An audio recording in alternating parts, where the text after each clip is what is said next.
اسرائیل کے بادشاہ بنے تو انہوں نے بنی اسرائیل کو جہاد کے لیے تیار کیا اور ایک کافر بادشاہ جالوت سے جنگ کرنے کے لیے اپنی فوج لے کر میدان جنگ میں نکلے۔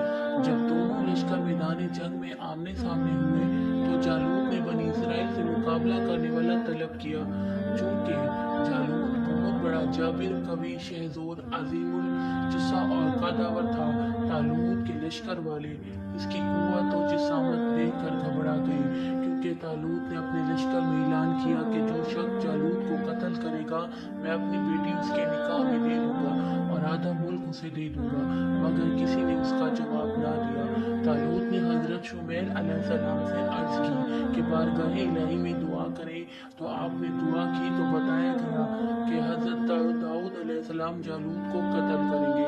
حضرت داؤد علیہ السلام کے والد عیشا طالوت کے لشکر میں تھے اور ان کے ساتھ ان کے تمام فرزند بھی تھے۔ حضرت داؤد علیہ السلام ان میں سب سے چھوٹے اور بیمار تھے، رنگ زرد تھا، بکریاں چرایا کرتے تھے۔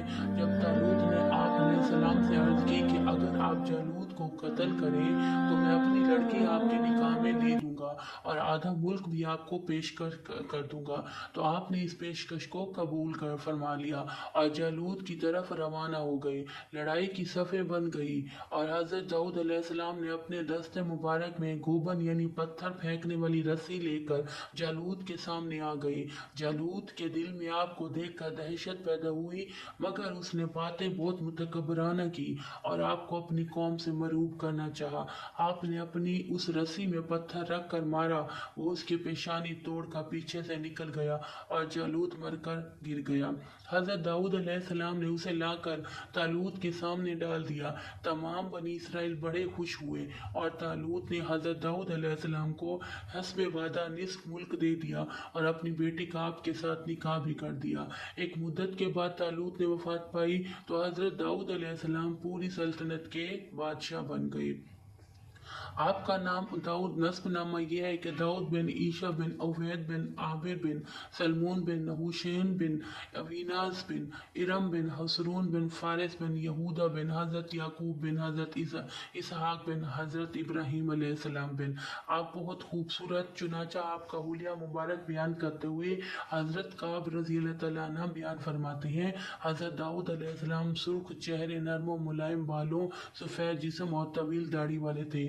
جسمانی خوبصورتی کے ساتھ ساتھ آپ کی آواز بھی بہت دلکش تھی، چنانچہ حضرت عبداللہ بن عباس رضی اللہ تعالیٰ عنہ بیان فرماتے ہیں، اللہ تعالیٰ نے حضرت داؤد کو ایسی بے مثل اور عمدہ آواز عطا فرمائی جو کسی اور کو نہ دی۔ جب آپ ترنم کے ساتھ زبور شریف کی تلاوت فرماتے تو پرندے ہوا میں ٹھہر کر آپ کی آواز کے ساتھ آواز نکالتے اور تسبیح کے ساتھ تسبیح کرتے تھے۔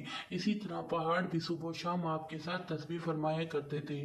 آواز کی خوبصورتی کے علاوہ آپ میں یہ خصوصیت بھی تھی کہ آپ بہت کم وقت میں پوری زبور شریف کی تلاوت فرما لیتے تھے، جیسا کہ نبی کریم صلی اللہ علیہ وآلہ وسلم نے ارشاد فرمایا، حضرت داؤد پر قرأت آسان کر دی گئی تھی، آپ گھوڑے پر کاٹھی ڈالنے کا حکم دیتے اور گھوڑا تیار ہونے سے پہلے زبور پڑھ لیتے تھے۔